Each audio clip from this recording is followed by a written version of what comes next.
And away we go. It is the Nightcap, brought to you by Hail Mary Sports Bar right here on BearcatJournal.com. We are live from the Cincy Light studios.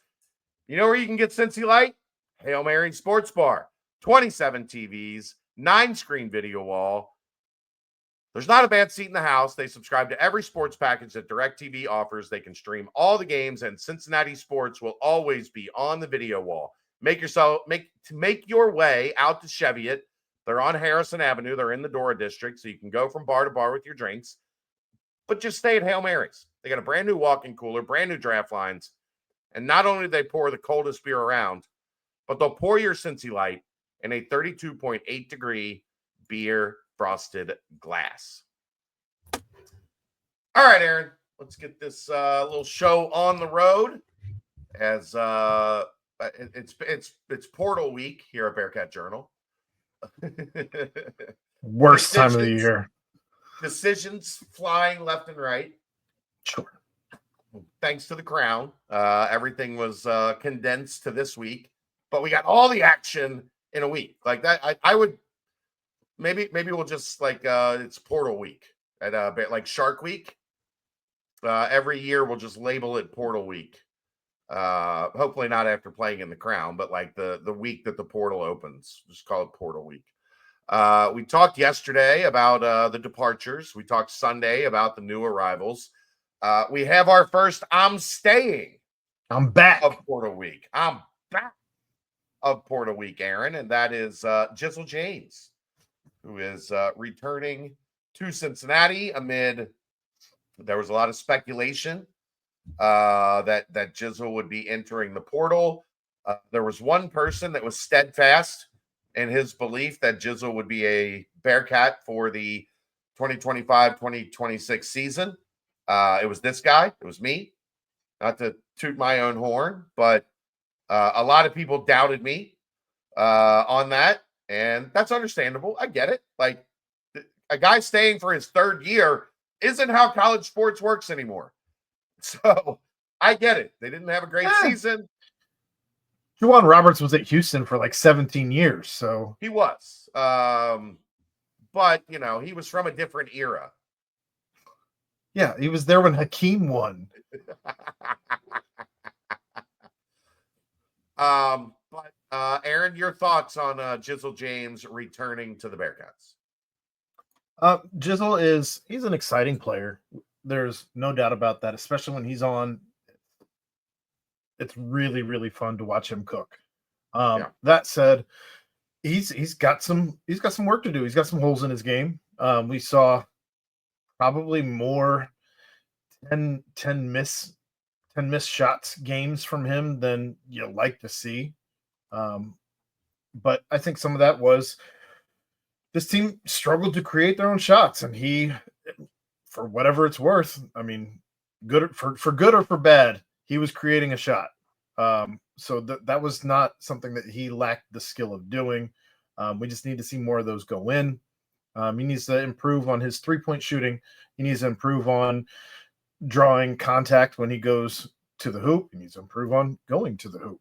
But they're all things that we've seen flashes of. So it's not as if they're not at least things in his arsenal. It's not reinventing the wheel here. It's not like one of Dylan Mitchell's biggest flaws is he really can't shoot free throws at all, and he struggles to shoot anything outside of the paint. Jizzle is not anywhere near needing that level of improvement for the things that I've already mentioned. So I don't know. I'm excited to see the development that he can do, improving his game in the offseason, and see what level of a step forward he can take, because I don't think Jizzle James is going to be one of the guys that we talked about this season with expectations for Dan Skillings, for Seamus Lukosius, and them regressing. I don't expect Jizzle James to have a regression. I don't think his DNA is capable of that.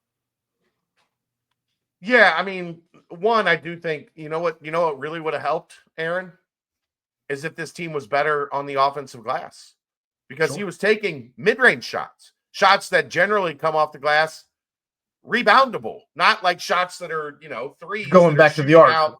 Yeah. Like if they were a better offensive rebounding team, we might not have been as upset about the volume of Jizzle's shooting numbers towards the back end of the season. But also, he almost had to. Dan wasn't playing well. Seamus wasn't playing well. Aziz was not a threat offensively. It was Jizzle and Day-Day. Like, if Cincinnati was going to win games, that's how they were going to do it. But that is More not often how than the not, offense was constructed for 20 games. It was just, shit, we went through a terrible stretch in January, and we have to figure this thing out. So we're just going to turn these two guys loose and let them get as many shots up on the rim as they can get, and we'll deal with the results from there. I don't think you hope that's not what they have to do going into next year. Like, you hope it's a little bit more like it was at the beginning of the season, where the offense was more spread out and it wasn't just a matter of, here's the ball, dude, go do something. Yeah. I don't know. I'm excited to see him back. When you talk about guys that you wanted to bring back, I think he was certainly always in that conversation between him, Day-Day, and Dylan, or some combination of those three. Those were the guys that came up when anybody was discussing those, Probably the most, who to bring back. So, yeah. The one thing I will say, obviously, there are those holes, those concerns. The biggest thing for me that I think is going to be a benefit for him going into the offseason is that he has now experienced a year at the top of the scouting report.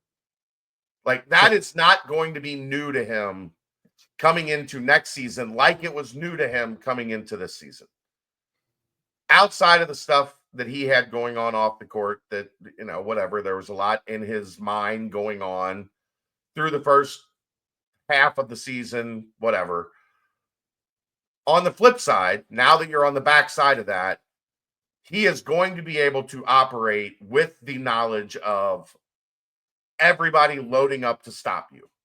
And you hope, as he trains this offseason, that is another level that he didn't have the knowledge in his brain last year. Because the one thing I never will worry about with Jizzle is putting in the work. He is going to work a ton. Like I said, it's not in his DNA to regress. Right.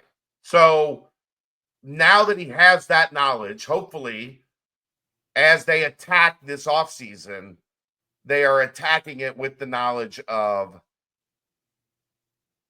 this is what teams are doing to try to take me away. This is what teams are doing to try to keep me from, becoming the best version of myself. Now we have to counter. Now we have to work on getting to the rim and finishing through contact to get to the free throw line. Like, we've talked about this a million times, but like, why were Sean Kilpatrick and Jaron Cumberland incredible scorers while they were at Cincinnati? It's because they got 3, 4, 5, 6 points a game from the free throw line. And if you're trying to get to 15, if you get 6 at the free throw line, you hit a 3 and a couple mid-range jumpers, all of a sudden you're at 15. And that's just that's the part, I think, that needs to turn the corner for him to make life a little bit easier on himself. Get downhill, get fouled, go to the line, hit some shots, and increase your ability to consistently score 14, 15 points a game. So it isn't so damn hard. Like, I think you would agree, even on those nights that he scored a bunch, it felt like it was hard. Well, that's why he was working. That's why they call them free throws, but here in Cincinnati, we just call them throws. That said, though, I mean, we talked all season about needing to have players scoring, especially guys at the top of the roster, scoring in the 20s on at least not a normal basis, not an average basis, but you have to get there. If you have nights where you have 1-2 guys that are scoring 20 plus, that makes everything easier.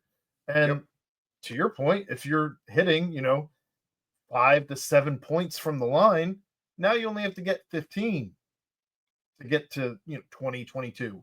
So I don't know. I'm excited to see the work he puts in because I think that we have yet to see the best Jizzle that we're going to see here, and he should be just as fun, if not more so, to watch next season. Yeah. Some of the other stuff going on today. Whew. My goodness. The rumor has continued to spread about Robert Wright, who was Baylor's promising freshman point guard, who had signed an NIL deal to remain at Baylor. Suddenly hit the transfer portal, pretty quickly committed to BYU. And then the rumor got out that, $3.5 million for Robert Wright to BYU. On top of AJ the DeBansa. rumors are $6 million, around $6 million for AJ DeBansa. So somewhere between $9 and $10 million for 2 starters at BYU. And then, that's go ahead. I was just gonna say they're also rumored to be in on 2026's number 1 guy who may be reclassifying. The news got out today that Tyron Stokes, but I forget his first name. Tyron, who is the number 1 player in the class of 2026, is not playing AAU basketball this summer. And then the rumors quickly followed that,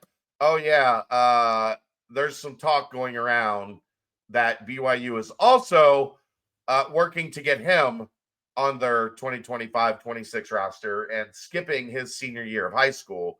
And I would guess if the number 1 player in 25 is going to get $6 million, Stokes is considered to be another kind of, I don't know that he's as high on the board as DeBansa and Cooper Flagg.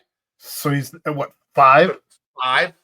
So you're talking like $14-15 million for 3 players on BYU's roster.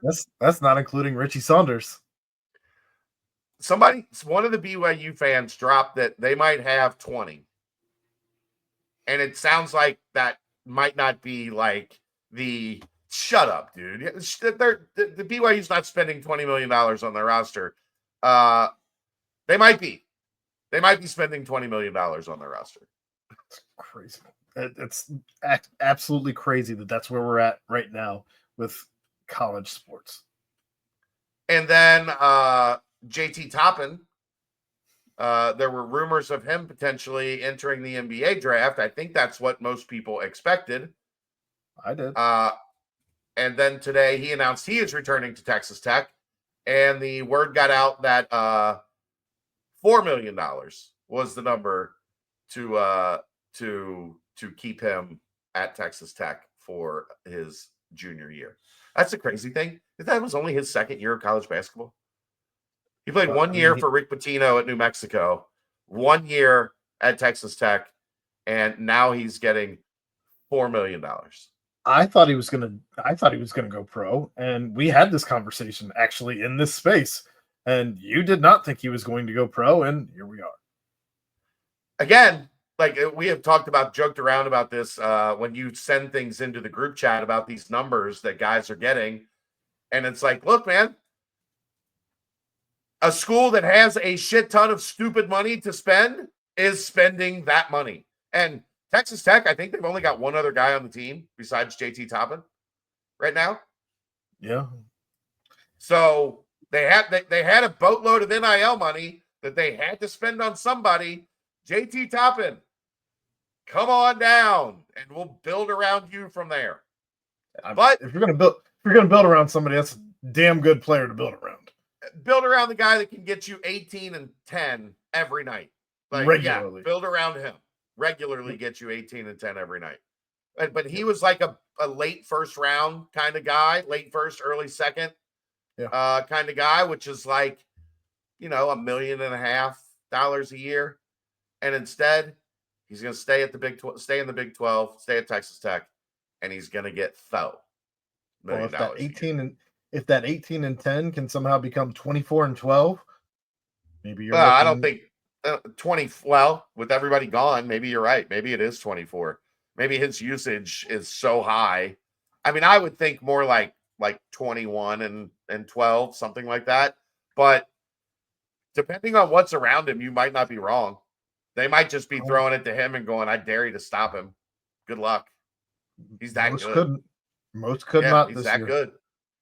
Now they had a lot of weapons around him, so we'll see if McClaslin is the wizard that he showed to be this year. Well, we'll see what other bigs end up in the Big 12 as well, because that's going to be another thing that can get in the way of him having nights like that. I mean, truthfully, if you put, Flory Badunga up against him, I think he's going to have a night like that, because I don't know that Flory can defensively stop JT Toppin. Yeah. All right. That's UC news. That's Big 12 news. We'll see you tomorrow night. We'll have an announcement tomorrow night. I'm excited. New content coming to BCJ here on the podcast network. That's the Nightcap, brought to you by Hail Mary Sports Bar, right here on BearcatJournal.com. See ya!